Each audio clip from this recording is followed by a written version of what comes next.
Hello बच्चों, मैं हूं ईशांत अग्रवाल। कैसे हैं आप लोग। आज मैं साइंस का एक टॉपिक कराऊंगा आपको, ह्यूमन डाइजेस्टिव सिस्टम या फिर बोल सकते हैं हम पाचक तंत्र। ठीक है, जो हमारा ह्यूमन डाइजेस्टिव सिस्टम है वो क्लास 7th में भी है, 8th में भी है, 10th में भी है और अदर कॉम्पिटिटिव एग्जाम में भी ये पूछा जाता है। तो कहने का मतलब हम जो आपको ये पाचक तंत्र कराने वाले हैं, डाइजेस्टिव सिस्टम कराने वाले हैं, वो आपको सभी एग्जामों में या फिर आगे तक आपको हेल्प करेगा। ठीक है, तो पर्टिकुलर कोई क्लास नहीं बोल रहा मैं कि आपका 10th क्लास का ये टॉपिक है या फिर आपका 8th क्लास का टॉपिक है, ये सभी में आपको हेल्प करेगा। ठीक है, तो देखो सबसे पहले हम ये देखते हैं कि ह्यूमन डाइजेस्टिव सिस्टम में ये सिस्टम क्या होता है। सिस्टम बोले या तंत्र बोले तो क्या होता है। देखो सिस्टम क्या होता है, जब वेरियस टाइप ऑफ ऑर्गन, ठीक है, मतलब बहुत सारे ऑर्गन मिलके जब एक ही पर्टिकुलर काम करते हैं या किसी एक ही टॉपिक पर काम कर रहे हैं, उसको हम सिस्टम बोल देते हैं। ठीक है, मतलब डाइजेशन में क्या होता है कि हमारा इंटेस्टाइन हो गया, लिवर हो गया, स्टमक हो गया, पेनक्रियाज हो गया, ये सारे के सारे ऑर्गन जो होते हैं वो एक ही काम करते हैं, इसलिए हम उसको सिस्टम बोल देते हैं। मतलब सारे के सारे ऑर्गन मिलकर एक ही काम करते हैं या फिर सब मिलजुल कर काम करते हैं, उसको हम सिस्टम या फिर तंत्र बोल सकते हैं। ठीक है, तो देखो हम जो खाना खाते हैं, मतलब सुबह से लेकर शाम तक आप कुछ भी खा रहे हो, ठीक है, जैसे मान लो आपने ब्रेड खाया, बटर खाया, या फिर मान लो दूध पी लिया, या रोटी खा ली, या मोमोज, पेटीज, बर्गर, जो भी आप आइटम खाना खाना पसंद करते हो, तो आप कुछ भी खाते हो तो उनके अंदर कुछ बेसिक कंपोनेंट होते होंगे जो अंदर डाइजेस्ट होकर हमारे बॉडी के सेल में जाते हैं और हमारी ग्रोथ करते हैं। ठीक है, इतना तो आपको पता होगा। तो देखो हमारे फूड के अंदर कुछ बेसिक कंपोनेंट होते हैं। पहला होता है आपका कार्बोहाइड्रेट, दूसरा होता है हमारा प्रोटीन और तीसरा होता है हमारा फैट। ठीक है, कहने का मतलब आपने सुबह से लेकर शाम तक कोई भी खाना खाया, ठीक है, कुछ भी खाया, उनके अंदर ये तीन चीजें ही प्रेजेंट होंगी। किसी के अंदर ये ज्यादा होगा, किसी के अंदर ये ज्यादा होगा, या किसी के अंदर ये। सपोज कीजिए जैसे मान लो आपने दूध पिया, दूध के अंदर प्रोटीन ज्यादा होता है, मतलब आपकी प्रोटीन आपकी बॉडी में पहुंच चुका है। ऐसा नहीं कि ये नहीं गया, उसमें प्रोटीन ज्यादा था। ठीक है, या फिर हम बात करते हैं कि आपने रोटी खाई या आपने आपने पराठे खाए, उसके अंदर वीट होता है, वीट। ठीक है, और वीट के अंदर क्या होता है, कार्बोहाइड्रेट ज्यादा होता है, तो ये चीजें कम पड़ जाती हैं। ठीक है, या फिर आपने बटर खाया है या फिर आपने कोई भी चिकना का आइटम खा लिया, मतलब आपने कोई जैसे मान लो आपने लड्डू खा लिए या आपने चीज ले लिया, बटर ले लिया, तो उसके अंदर क्या होता है, फैट ज्यादा होता है और इनकी क्वांटिटी कम हो जाती है। ठीक है, कहने का मतलब क्या होता है कि हम जो भी फूड आइटम खाते हैं उनके अंदर ये तीन बेसिक कंपोनेंट ही होते हैं जो कि हमारी पूरी बॉडी में माउथ से लेकर एनस तक डाइजेस्ट होते हैं और हमारी बॉडी की ग्रोथ में हेल्प करते हैं। ठीक है, और ये सारे के सारे चीजें कहां पर और कैसे डाइजेस्ट होती हैं, यही ह्यूमन डाइजेस्टिव सिस्टम में आपको हमें पढ़ाना है। ठीक है, तो देखिए मैं बेसिक आपको वो पढ़ाता हूं कि कौन कौन से ऑर्गन कह सकते हैं इसमें पार्ट लेते हैं। ठीक है, मतलब बेसिक जो ऑर्गन होते हैं वो कौन कौन से ऑर्गन इसके अंदर पार्ट लेते हैं। तो देखो सबसे पहला आता है आपका माउथ। ठीक है, सबसे पहले माउथ होता है जहां से हमने खाना अंदर लिया है। उसके बाद आता है तुम्हारा ईसोफेगस। ईसोफेगस मतलब कह सकते हैं आप उसको फूड पाइप। ठीक है, उसके बाद आता है हमारा स्टमक, उसके बाद आता है हमारा स्मॉल इंटेस्टाइन, उसके बाद आता है आपका लार्ज इंटेस्टाइन। ठीक, उसके बाद क्या होता है कि कुछ ग्लैंड्स भी होती हैं जो हमारे डाइजेशन में हेल्प करती हैं। अब देखो ये ग्लैंड्स क्या होती है, ग्लैंड्स में से क्या होता है कि एंजाइम रिलीज होंगे। एंजाइम क्या होते हैं, कुछ केमिकल सब्सटेंस होंगे, कुछ केमिकल सब्सटेंस होंगे, कुछ कैसे केमिकल सब्सटेंस जो कि हमारी डाइजेशन में हेल्प करते हैं, मतलब कैटलिस्ट का काम करते हैं। मतलब डाइजेशन तो हो रहा है लेकिन अगर ये रिलीज होंगे तो डाइजेशन फास्ट हो जाएगा। ठीक है, तो देखो सबसे पहला ग्लैंड क्या होता है हमारे माउथ के अंदर, होता है सैलिवरी ग्लैंड। उसके बाद आता है तुम्हारा गैस्ट्रिक ग्लैंड, या फिर हम छोड़ो गैस्ट्रिक, छोड़ो गैस्ट्रिक तो ही स्टमक के अंदर हो जाएगा। उसके बाद होता है पेनक्रियाज। ठीक है, और उसके बाद आता है तुम्हारा लिवर। ठीक है, समझ में आ गया। ये सारी की सारी जो चीजें होती हैं, ये सारे के सारे ऑर्गन जो होते हैं वो आपके डाइजेस्टिव सिस्टम में पार्ट लेते हैं। ठीक है, तो मेरी ड्राइंग इतनी अच्छी नहीं है कि मैं यहाँ पे आपको डाइजेस्टिव सिस्टम बना के समझा सकूं, तो मैं यहाँ पे एक पिक्चर लगा दूंगा जिससे कि आपको समझ में आ जाएगा। देखो सबसे ऊपर आपको माउथ देखने को मिल रहा होगा। ठीक है, उसके बाद आपका ईसोफेगस होता है, मतलब यहाँ पे फूड पाइप होता है। उसके बाद आता है स्टमक। देखो स्टमक क्या होता है, स्टमक है हमारा लेफ्ट साइड में। लेफ्ट साइड में जे शेप का होता है, जे शेप का, ठीक है। तो हम पेट जिसे बोलते हैं पूरे को, वो पूरा नहीं होता, लेफ्ट साइड में जो जे शेप का होता है वो होता है आपका स्टमक। उसके बाद आती है आपका इंटेस्टाइन, तो स्मॉल इंटेस्टाइन आपको फिगर में दिख रही होगी। उसके बाद होता है आपका लार्ज इंटेस्टाइन, लार्ज इंटेस्टाइन भी आपको फिगर में दिख रही होगी। उसके बाद आपकी आती है ग्लैंड्स, ठीक है। ग्लैंड्स जो होता है उसमें देखो सबसे बड़ी ग्लैंड जो होती है वो हमारी होती है लिवर, ठीक है। सबसे बड़ी ग्लैंड हमारी पूरी बॉडी की अगर आपसे पूछा जाए तो सबसे बड़ी होती है आपकी लिवर। उसके बाद पैनक्रियाज आती है और हमारे माउथ के अंदर होती है सैलिवरी ग्लैंड, ठीक है। इतना समझ में आ गया आपकी कि कौन कौन से ऑर्गन जो होते हैं वो डाइजेस्टिव सिस्टम में पार्ट लेते हैं। आगे चलूं मैं, तो देखो रफ कर रहा हूं उसको।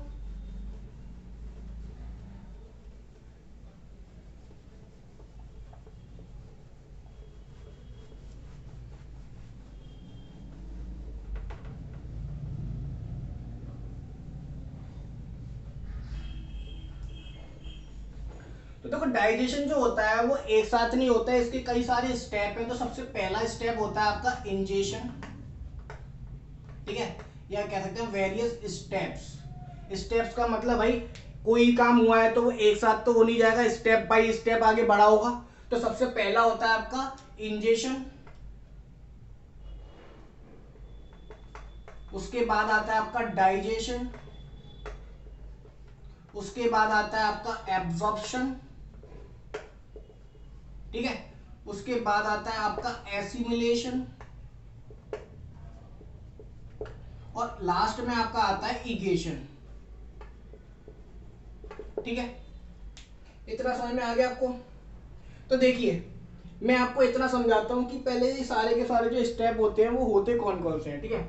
तो देखिए इंजेशन की अगर मैं बात करता हूं आपसे, इंजेशन का मतलब होता है कि कोई भी फूड आइटम को अपनी बॉडी में हाथ से मुंह में रखना, ठीक है। मतलब आपने कोई भी आइटम लिया उसको रख दिया अपने मुंह में, मतलब माउथ जो हो गया हमारा इंजेशन का ऑर्गन हो जाएगा या फिर कह सकते हो पार्ट हो जाएगा, ठीक है। मतलब अपने खाने को बॉडी के अंदर इंजेस्ट करना, अंदर डालना, उसको बोलते हैं हम इंजेशन, ठीक है। डाइजेशन में क्या होता है कि वेरियस केमिकल प्रोसेस के थ्रू हमारा जितना भी फूड आइटम है वो सारा का सारा डाइजेस्ट होकर सिंपल मॉलिक्यूल में टूटेगा। क्योंकि देखो हमारा जो फूड होता है वो होता है कॉम्प्लेक्स, और कॉम्प्लेक्स से स्मॉलर या फिर कह सकते हो सिंपलर, इस कॉम्प्लेक्स से सिंपलर फॉर्म में तोड़ने को ही हम डाइजेशन बोल देते हैं। तो कॉम्प्लेक्स से जो हम सिंपलर फॉर्म में तोड़ेंगे वो डाइजेशन में आ जाएगा। अब सब डाइजेस्ट हो चुका है, सब छोटे छोटे पार्ट्स में टूट चुका है, उसके बाद हमारा जो फूड आइटम है वो ब्लड के अंदर मिक्स हो जाएगा, इसको हम बोलेंगे एब्जॉर्प्शन। मतलब हमारा जो फूड है वो डाइजेस्ट हो गया, अब पूरा का पूरा फूड जो होगा वो ब्लड उठा के ले जाएगा। तो वो जो फूड था वो ब्लड के अंदर मिक्स हो गया, वो हो गया आपका एब्जॉर्प्शन, ठीक। उसके बाद क्या आता है कि आपका जो भी ब्लड था वो फूड लेके गया और फूड को आपके सेल में डाल दिया, वो आ गया आपका एसिमिलेशन। मतलब फूड जो है हमारा सेल में पहुंच चुका है, वो होता है आपका एसिमिलेशन। और इगेशन का मतलब होता है आपका एक्सक्रीट करना।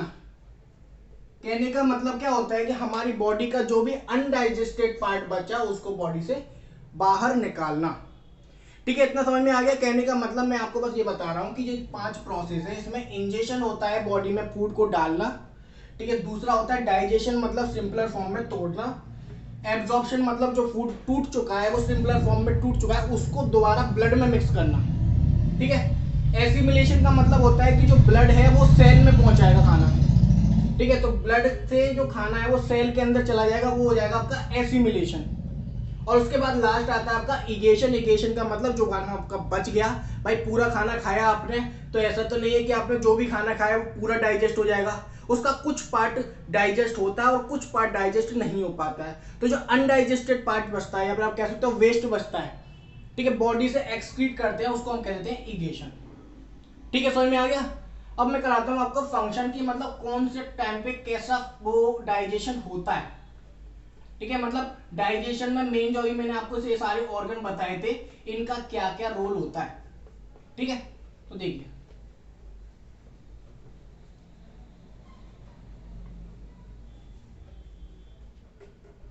तो देखो सबसे पहले होता है पहले आपका वो इंजेशन। इंजेशन में क्या होता है कि हमने put our food in mouth, कहने का मतलब क्या हो गया कि हमने जो भी खाना था उसको उठाकर अपने मुंह में डाल लिया। ठीक है, सबसे सिंपल काम हो गया आपका इंजेशन। अब स्टार्ट होती है कहानी डाइजेशन की, कि डाइजेशन कैसे होता है। तो देखो हमारी बॉडी में डाइजेशन दो टाइप से होता है, या फिर कह सकते हैं सबसे पहला डाइजेशन स्टार्ट होता है हमारे माउथ से। और माउथ में जो डाइजेशन होता है वो दो होते हैं, एक होता है फिजिकल और एक होता है केमिकल। ठीक है, मैं आपको समझाता हूँ। देखो जैसे मान लो आपने खाना क्या है ना अपने मुंह में डाल लिया। ठीक है, अब हमारे मुंह के अंदर कौन कौन सी चीजें होती हैं। हमारे मुंह के अंदर होता है आपका दांत होते हैं, मतलब टीथ होते हैं, टंग होती है। ठीक है, और उसके बाद होता है हमारा सैलिवरी ग्लैंड, जो कि मैंने अभी बताया आपको। तीन चीजें हमारे माउथ के अंदर प्रेजेंट होती है। ठीक है, अब क्या होता है कि हमारे जो टीथ है मतलब दांत हैं, जो हम चबाते हैं उसको च्युइंग करते हैं, तो वो जो खाना हम चबा रहे हैं वो सारा का सारा जो खाना जो प्रोसेस होगा वो फिजिकल डाइजेशन में आएगा। मतलब जो च्युइंग हो जाएगा आपका, चबाने का काम जो हो जाएगा वो आ जाएगा आपके फिजिकल प्रोसेस में। ठीक है, बाकी बात करें हम सलाइवा का जो रोल होता है, वो सलाइवा आपका डाइजेशन मतलब केमिकल डाइजेशन में हेल्प करेगा।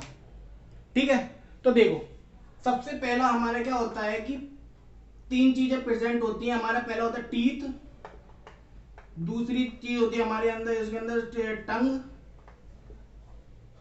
और तीसरा होता है कि सैलिवरी ग्लैंड। ठीक है, मतलब कहने का मतलब ये है कि हमारे माउथ के अंदर टीथ होता है, टंग होता है और सैलिवरी ग्लैंड होती है। ठीक है, अब देखो टीथ का काम क्या हो गया। टीथ का काम हो गया कि आपने उस खाने को छोटे छोटे पीसेस में तोड़ दिया। ठीक है, मतलब आपने कोई भी रोटी चावल जो भी खाया था आपने उसको बाइट किया, काटा पीटा और छोटे छोटे पीसेस में आपको उसने चबा लिया, तो वो आपका कहलाएगा जो टीथ का काम है वो फिजिकल डाइजेशन में चला गया। ठीक है, अब क्या होता है कि सैलिवरी ग्लैंड से क्या होता है, सैलिवरी ग्लैंड से सलाइवा रिलीज होगा। ठीक है, और सलाइवा के क्या होते हैं, सलाइवा के दो काम होते हैं। पहला काम होता है कि हमारे फूड के अंदर जो भी स्टार्च था उस स्टार्च को वो शुगर में कन्वर्ट करता है, और दूसरा काम करता है स्वेलन आर फूड। ठीक है, कहने का मतलब क्या है, देखो हमारे माउथ के अंदर जो हमने खाना डाला उस माउथ के अंदर क्या होगा कि टीथ है, टंग है और सलाइवरी ग्लैंड्स है। सैलिवरी ग्लैंड का क्या काम होता है कि सलाइवा को रिलीज करता है। ठीक है, हमारे माउथ में सलाइवा रिलीज हो गया। अब वो सलाइवा क्या काम करेगी, हमारे फूड के अंदर जो भी स्टार्च होगा, देखो स्टोर फूड को हम स्टार्च बोलते हैं, मतलब जो भी खाना था वो आपका स्टार्च है, और स्टार्च जो होगा वो अब शुगर में कन्वर्ट होगा। इसी वजह से आप ब्रेड खाइए, रोटी खाइए, कुछ भी खाइए, अगर आप ज्यादा समय तक उसको चबाते रहते हैं तो आपको वो चीज थोड़ी सी मीठी महसूस होती है। ठीक है, तो स्टार्च को शुगर में कन्वर्ट करता है सलाइवा। ठीक है, उसके बाद क्या होता है कि हमारा जो फूड है, ठीक है, फूड जो छोटे छोटे पीसेस में बट चुका है, अब वो जो फूड छोटे छोटे पीसेस में बट चुका है और सलाइवा भी रिलीज हो चुका है, तो टंग का काम क्या करता है, टंग जो होती है उसको मिक्स कर देती है। ठीक है, टंग क्या काम करती है, टंग उसको मिक्स कर देती है, और मिक्स करने के बाद जो हमारा फूड होता है वो फूल जाता है, मतलब स्वेलन हो जाता है और एक सेमी सॉलिड पेस्ट सा बन जाता है। ठीक है, समझ में आ रहा है आपको। कहने का मतलब मैं अब इसमें कितना कह रहा हूँ कि हमारे माउथ के अंदर जो डाइजेशन होता है, माउथ के अंदर दो डाइजेशन होते हैं आपके, एक फिजिकल एक केमिकल। फिजिकल में केवल आपका आएगा दांतों से चबाने का काम, आपने दांतों से चबाया वो हो गया आपका फिजिकल। उसके बाद जो सलाइवा ने रोल प्ले किया वो हो गया केमिकल। तो दांतों ने चबाया वो हो गया आपका फिजिकल। अब उसके बाद सलाइवा क्या काम करेगी, सलाइवा के दो काम होते हैं। पहला काम होता है स्टार्च को शुगर में कन्वर्ट करना, ठीक है, और दूसरा काम होता है कि हमारा जो फूड है उसको स्वेलन करना, मतलब फुला देना, थोड़ा सा पेस्ट फॉर्म में बना देना। ठीक है, तो टंग क्या काम करती है, टंग काम करती है सलाइवा और जो फूड जो था उसको आपस में मिक्स करने का काम। ठीक है, ऊपर से टेस्ट के लिए भी हमारे लिए हेल्पफुल होती है, मतलब जगह जगह पे क्या होता है इसकी बहुत सारे टेस्ट बड्स होते हैं जो कि हमारी हेल्प करते हैं, ये कि ये जो हमारा जो टेस्ट आएगा फूड में वो टंग की वजह से आता है। ठीक है, समझ में आ गया। अब हम बात करते हैं जो हमारा फूड था वो माउथ से निकल चुका है, क्योंकि देखो माउथ में सारा का सारा डाइजेशन हो गया, स्मॉल पीसेस में बट गया, सलाइवा मिल गया, शुगर में कन्वर्ट हुआ छोटा सा और पेस्ट फॉर्म में कन्वर्ट हो चुका है। ठीक है, अब जो खाना जाता है वो जाता है ईसोफेगस में। ठीक है, दूसरा पार्ट हो गया आपका ईसोफेगस। ईसोफेगस मतलब हो गया आपका फूड पाइप। ठीक है, अब फूड पाइप क्या होता है, ये रहा फूड पाइप, मतलब मसल्स का बना रहता है। ठीक है, और मसल्स का बना रहता है तो क्या होता है कि इसमें मूवमेंट होता है। मूवमेंट का मतलब ये हमारे खाने को नीचे की तरफ पुश करेगा। जिसको हम बोलते हैं पेरिस्लेटिक मूवमेंट। पेरिस्लेटिक मूवमेंट का मतलब क्या होता है, सपोज करो ये है, मैंने ऊपर से दबाया, खाना थोड़ा नीचे आया, ठीक है, फिर मैंने वो छोड़ दिया, फिर और नीचे से दबाया और नीचे आ गया, कहने का मसल्स क्या है, नीचे की तरफ वर्क करती हैं, ठीक है। इस वजह से क्या होता है कि इस मूवमेंट की वजह से, एसोफेगस की वजह से, हम अगर खाना लेट कर भी खाते हैं तो भी हमारा खाना स्टमक के अंदर ही जाएगा, ठीक है, समझ लो। कहने का मतलब ये जो रोल होता है इसका खाना, इसका काम होता है हमारे माउथ से फूड को स्टमक में पुश करने का, ठीक है। इतना आप समझ लीजिए, स्क्रीनशॉट ले लीजिएगा इसका, क्योंकि मैं इसको रफ कर रहा हूं, ठीक है। उसके बाद क्या आता है, हमारा खाना ईसोफेगस की हेल्प से अब हमारा खाना जो काय में जाएगा, स्टमक में। सही जवाब।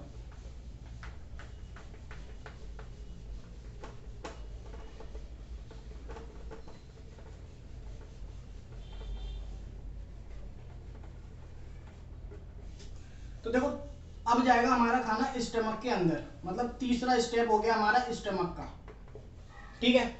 अब स्टमक क्या होता है, स्टमक हमारा जे शेप का होता है, ठीक है। कहने का मतलब क्या होता है, एक छोटा सा पाउच होता है हमारे साइड में, मतलब लेफ्ट साइड में एक छोटा सा पाउच होता है जिसको हम स्टमक बोलते हैं, और जे शेप का होता है। और इसकी जो वॉल्स होती है, कहने का मतलब स्टमक की जो वॉल्स होती है, साइड से जो दीवार होती है, उन दीवार पे बहुत सारी ग्लैंड होती हैं, और जहां से क्या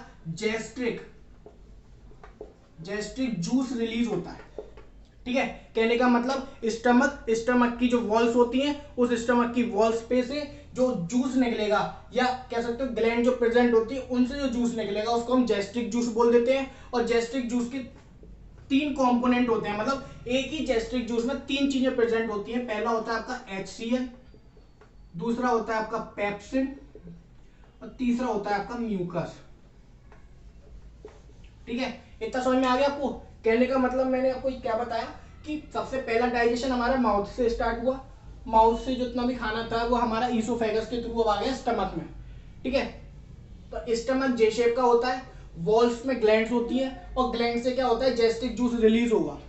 जो जेस्ट्रिक जूस का काम करेगा, जेस्ट्रिक जूस के अंदर 3 चीजें होती हैं, HCl, पेप्सिन, म्यूकस, ठीक है। अब देखो एक एक करके बताते हैं। HCl का काम क्या होता है। HCl का काम देखो आपको थोड़ा थोड़ा समझ में आ रहा होगा। क्या पहला काम हो गया, आपको जर्म्स को मारना है, बैक्टीरिया को किल करना, ठीक है, किल बैक्टीरिया। मतलब हमारा खाना, हमने कुछ भी खाया, हमारे गलती से हमारे खाने के अंदर कोई बैक्टीरिया रह गया या कोई जम रह गया, वो हमारे जैसे ही स्टमक के अंदर जाएगा, ठीक है, वो एसिड इतना ज्यादा एसिडिक होता है ये कि कंसंट्रेटेड एसिड होता है, जो कि कोई भी बैक्टीरिया सही उसको मार देगा, ठीक है। जैसे अभी कोरोना काल चल रहा था तो उसमें क्या कह रहे थे हम, गर्म पानी पियो। गर्म पानी से पीने से क्या होगा कि जो भी हमारा कोरोना वायरस का वगैरह कुछ भी अगर हमारे गले में रह गया है तो वो नीचे उतरेगा, मतलब स्टमक में चला गया। और एक बार अगर हमारे जो कोरोना वायरस भी अगर स्टमक में चला गया तो HCl उसको किल कर देगा, ठीक है। मतलब ये इतना ज्यादा मतलब कह सकते हो कि कंसंट्रेटेड होता है कि इससे कुछ नहीं बच पाता, ठीक है। कहने का मतलब जितने भी जर्म्स बैक्टीरिया आप जो खाते हैं वो स्टमक में जाके खत्म, ठीक। दूसरा काम क्या होता है इसका, पहला काम तो हो गया जर्म्स को मारने का, बैक्टीरिया को मारने का, और दूसरा काम क्या हो जाएगा आपका, इसका काम होता है कि एसिडिक फॉर्म में कन्वर्ट करना। कहने का मतलब क्या होता है कि हमारा जो फूड था माउथ से जो भी गया था वो न्यूट्रल था, मतलब उसमें ना तो अभी एसिड है ना बेस है, नॉर्मल हमने खाना खाया, वो स्टमक में पहुंच गया। अब स्टमक में पहुंचने के बाद हमारा जो HCl रिलीज हुआ था, उस HCl ने पहले तो बैक्टीरिया को मार दिया, ऊपर से उस खाने को एसिडिक कन्वर्ट कर दिया। अब इसका फायदा क्या है, अगर फूड एसिडिक नहीं होगा तो पेप्सिन रिलीज नहीं होगा, समझ रहे हो। कहने का मतलब पेप्सिन को रिलीज कराने के लिए एसिडिक फॉर्म होना बहुत जरूरी है। तो यहां से एक क्वेश्चन बनता है क्या कि HCl की एब्सेंस में, मतलब इन केस ऑफ अगर आपके स्टमक में पेप्सिन रिलीज करवाना है तो HCl को भी रिलीज करना पड़ेगा। अगर हमारे स्टमक में HCl रिलीज नहीं होता है तो पेप्सिन भी वर्क नहीं करेगा। समझ में आ गया। कहने का मतलब अगर हमारा फूड, या कह सकते हो कि हमारा जो स्टमक है अगर वो एसिडिक मीडियम में है तो दूसरा काम हो जाएगा आपका, पेप्सिन रिलीज होगा, ठीक है। और पेप्सिन का काम क्या होता है, पेप्सिन करता है तुम्हारा कि ब्रेक डाउन प्रोटीन, ठीक है। तो जिसकी इंसान, जैसे मान लो कोई बच्चा है, दूध पिया बाहर, दही पिया बाहर, कहने का मतलब कोई भी आपका प्रोटीन का आइटम करा, वो बॉडी से बाहर निकल रहा है, कहने का मतलब क्या होता है कि उसकी बॉडी प्रोटीन डाइजेस्ट नहीं कर पा रही, कहने का मतलब उसकी बॉडी में पेप्सिन रिलीज नहीं हो रहा है, ठीक है। कहने का मतलब ये होता है आपका कि जेस्ट्रिक जूस में 3 चीजें होती हैं, HCl, पेप्सिन, म्यूकस। तो HCl का काम बैक्टीरिया मारने का और फूड को एसिडिक बनाने का। एसिडिक बन गया तो पेप्सिन रिलीज हो जाएगा, और पेप्सिन रिलीज हो गया तो हमारा प्रोटीन जो है वो छोटे छोटे पीसेस में टूट जाएगा। ठीक है, कहने का मतलब कार्बोहाइड्रेट जो था, मतलब शुगर जो था, सबसे पहले माउथ में टूटता है। प्रोटीन सबसे पहले क्या होता है हमारा स्टमक में टूटता है। लास्ट आता है आपका म्यूकस। म्यूकस का क्या काम होता है? म्यूकस क्या करता है? प्रोटेक्टिव वॉल है, प्रोटेक्टिव वॉल। मतलब क्या होता है? देखो, म्यूकस एक हमारे स्टमक के अंदर एक मेम्ब्रेन बना लेती है, एक थैली टाइप की बना लेती है, जिसकी वजह से जो भी एसिड रिलीज हुआ था वो हमारे स्टमक को कोई हार्म नहीं कर सकता। भाई बड़े बड़े बैक्टीरिया मार रहा है, तो अगर हमारी वॉल्स पे अगर वो टच हो गया थोड़ा सा भी, तो क्या होगा? हमारी वॉल्स जलने लग जाएंगी, मतलब हमको फील होगा कि ऐसा कुछ मतलब हर्ट हो रहा है, ठीक है ना, जलन सी होगी। तो म्यूकस क्या करता है? उसको हमारी वॉल्स पे छुलने से बचाता है, और अगर ये रिलीज नहीं होता है तो उस इंसान को अल्सर की प्रॉब्लम हो जाती है। ठीक है, कहने का मतलब क्या होता है कि जिस इंसान की बॉडी में म्यूकस रिलीज नहीं होता है उस इंसान की बॉडी में अल्सर की प्रॉब्लम, मतलब किसी इंसान को अगर अल्सर की बीमारी है तो उसका मतलब उसकी बॉडी में एसिड इकट्ठा हो जाएगा, और एसिड इकट्ठा हो जाएगा तो उसके स्टमक में जलन महसूस होगी। ठीक है, तो यहां तक की कहानी समझ में आ गई होगी आपको। इसके आगे मैं बढ़ाता हूं आपको कि स्टमक के बाद जो फूड होता है वो कहां जाएगा। तो देखो आगे बढ़ते हैं, ये सारा का सारा आप स्क्रीनशॉट लेते जाइएगा।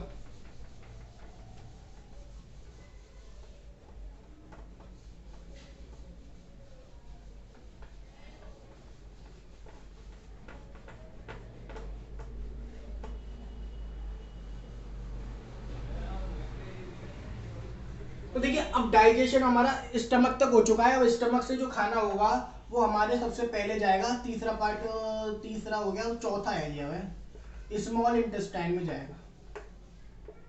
ठीक है, स्मॉल इंटेस्टाइन। गर्मी बहुत है भाई।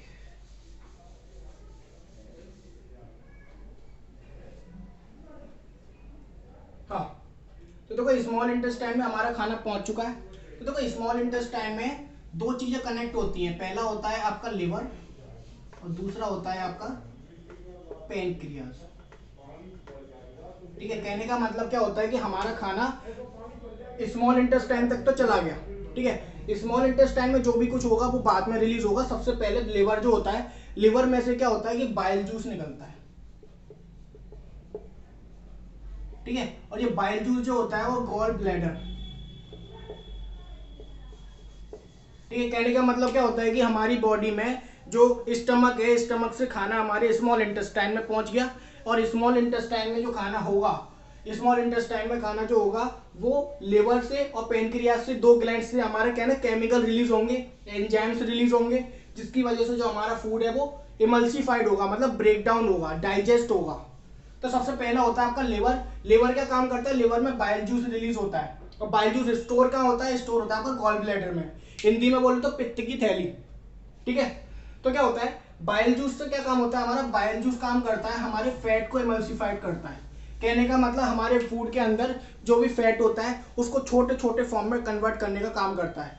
ठीक है, देखो यहाँ से शुरुआत से आपका क्या ना डाइजेशन चलता आ रहा है। डाइजेशन में बस क्या होता है कि पूरा का पूरा जो हमारा प्रोटीन है या कार्बोहाइड्रेट या फैट है वो एक बार में डाइजेस्ट नहीं होगा, थोड़ा थोड़ा छोटे छोटे पीसेस में टूटता जाएगा और लास्ट में जाके कन्वर्ट हो जाएगा। तो बाइल जूस क्या करता है? फैट को डाइजेस्ट कर देता है। और पेनक्रियास से क्या होता है? पेनक्रियास से तीन चीजें निकलती हैं। एक तो होता है अमाइलेज, दूसरा होता है आपका ट्रिप्सिन, और तीसरा होता है लाइपेज। ठीक है, अमाइलेज का काम क्या होता है? अमाइलेज का काम होता है आपका कार्बोहाइड्रेट को ब्रेक करना।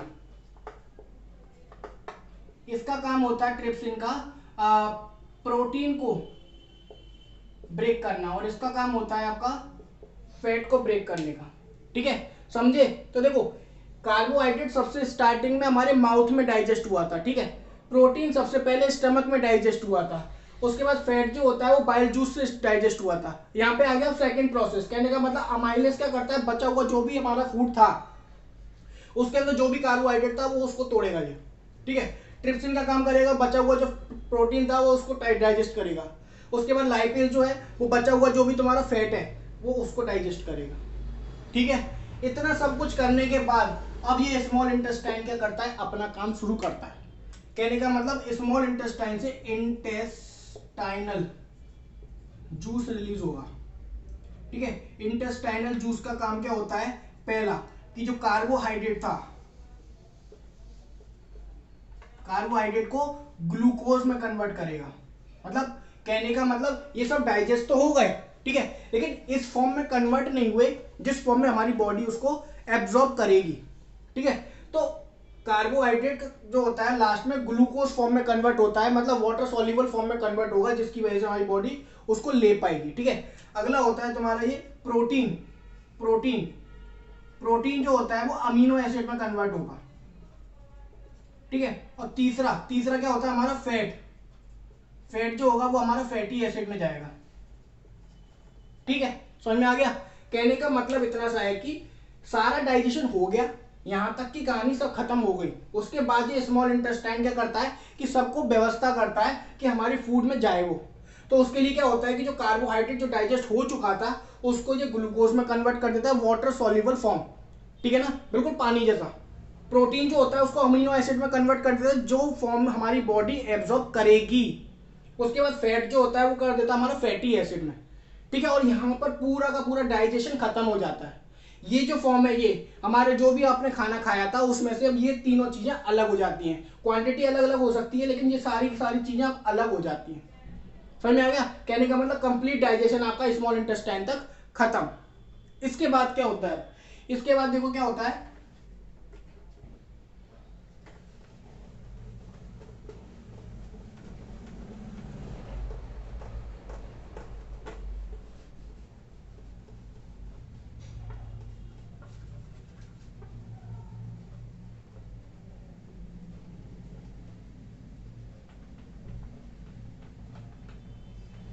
तो इसके बाद क्या होता है, इसके बाद होता है अब तीसरा प्रोसेस एब्जॉर्प्शन।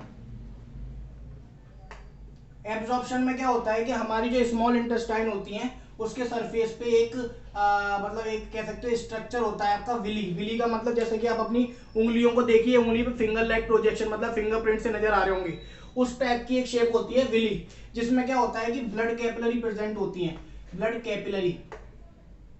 और ब्लड कैपिलरी की हेल्प से क्या होता है कि ये जो खाना था हमारा, ये जो हमारा ये तीनों चीजें टूटी हैं ये ब्लड में मिक्स हो जाती है, ठीक है। तो एब्जॉर्प्शन का काम क्या हो गया, एब्जॉर्प्शन का काम हो गया कि स्मॉल इंटेस्टाइन से जो भी फूड था विली की हेल्प से ब्लड के अंदर मिक्स हो जाता है। समझ में आ गया। तो फूड एब्जॉर्प्शन जो होता है, फूड का एब्जॉर्प्शन वो स्मॉल इंटेस्टाइन में होता है। ये काफी इंपॉर्टेंट क्वेश्चन है क्या, कि एक क्वेश्चन आता है आपके एग्जाम वगैरह में कि हमारी पूरी बॉडी के अंदर या डाइजेस्टिव सिस्टम के अंदर जो हमारा फूड का एब्जॉर्प्शन है वो कहाँ पर होता है। तो स्मॉल इंटेस्टाइन में हमारा फूड का एब्जॉर्प्शन होता है किसकी हेल्प से, विली की हेल्प से। और विली में क्या होता है, ब्लड कैपिलरीज होती है, जिसकी वजह से ये सारा का सारा खाना क्या होता है विली को क्रॉस करके ब्लड में मिक्स हो जाता है, ठीक है। उसके बाद आता है आपका लास्ट चौथा प्रोसेस। चौथा प्रोसेस होता है आपका एसिमिलेशन, ठीक है।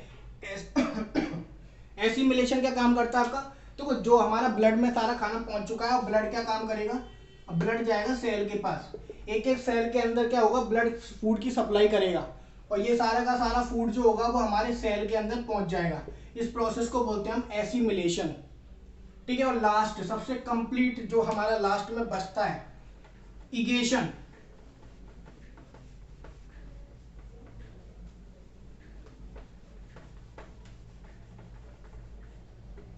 लास्ट होता है आपका इगेशन। अब देखो इगेशन का काम क्या हो गया, जैसे मान लो हमारा जो खाना था वो स्मॉल इंटेस्टाइन में सारा का सारा फूड डाइजेस्ट हो गया, एब्जॉर्ब भी हो गया और सेल में भी पहुंच गया। अब क्या हुआ कि स्मॉल इंटेस्टाइन में कुछ अनडाइजेस्टेड मतलब जो खाना नहीं डाइजेस्ट हो पाया या पच पाया, वो सारा का सारा खाना जो होता है वो स्मॉल इंटेस्टाइन से लार्ज इंटेस्टाइन में ट्रांसफर हुआ। और लार्ज इंटेस्टाइन में क्या करेंगे कि जितना भी वाटर है वो एब्जॉर्ब हो जाएगा, सारा का सारा पानी जो होगा वो सोख लेगी, लार्ज इंटेस्टाइन पानी खींच लेगी और लार्ज इंटेस्टाइन सारा पानी खींच लेगी तो वो सेमी सॉलिड कंडीशन बन जाएगी। सेमी सॉलिड करना मतलब वही फीसिस जो हो गया हमारा, कहने का मतलब जो हम कह सकते हैं उसको वेस्ट, ठीक है, वेस्ट। और वो बॉडी से हमारी बॉडी से बाहर निकल जाएगा एनस के थ्रू। ठीक है। और इस तरीके से हमने जो खाना मुंह से लिया था वो सारा का सारा खाना माउथ से स्टार्ट होके एनस से बाहर और बीच में जितना भी डाइजेशन हुआ वो हमारे सेल में यूज हो गया। ठीक है। तो जो हमारे माउथ से लेकर एनस तक की एक पूरी की पूरी ट्यूब थी, देखा ना आपने भाई, एक दूसरे से सब जॉइंट थे। ये पूरी की पूरी जो ट्यूब थी ये कहलाएगी आपकी एलिमेंट्री कैनल, जो कि आपकी 7 से लेकर 8 मीटर तक की होती है, जिसमें करीब 6 मीटर तो स्मॉल इंटेस्टाइन ही रहती है। कहने का मतलब हमारा एवरेज मान लो 9 मीटर ले लिया मैंने, 9 मीटर की हमारी एलिमेंट्री कैनल होती है माउथ से लेके एनस तक, मतलब जहां से हमारा खाना अंदर आया और जहां से हमारा खाना बाहर निकला। ठीक है। 9 मीटर लंबी हो गई, जिसमें कि 6 से लेकर 6.5 मीटर तक की केवल स्मॉल इंटेस्टाइन होती है। ठीक है। सबसे लंबी स्मॉल इंटेस्टाइन जो कि कॉइल फॉर्म में रहती है। ठीक है। डायग्राम में दिख रहा होगा आपको, डायग्राम में कि स्मॉल इंटेस्टाइन जो होती है इसमें छोटे छोटे पीसेस में, मतलब कह सकते हो कि कॉइल फॉर्म में ऐसे करके इस तरीके से आपकी जो दिख रही है आपको। ठीक है। ठीक है। तो इस तरीके से क्या होता है कि ह्यूमन डाइजेस्टिव सिस्टम में हमारा जो डाइजेशन है वो डाइजेशन हमारा कैसे होता है, कैसे हमारा खाना डाइजेस्ट होता है और कैसे हमारी बॉडी से बाहर निकलता है, ये पूरा का पूरा मैंने आपको समझा दिया है। ठीक है। होपफुली आपको पूरा का पूरा समझ में आ गया होगा। अगर हमारी वीडियो अच्छी लगी हो तो लाइक कीजिए। ठीक है। और हमारे चैनल को सब्सक्राइब कीजिए और बेल आइकन को क्लिक कीजिएगा। ठीक है। बाकी वीडियो कैसी लगी, आगे ऐसी वीडियो आपको चाहिए कि नहीं चाहिए, मेरे को कमेंट करके जरूर बताइएगा। Thank you.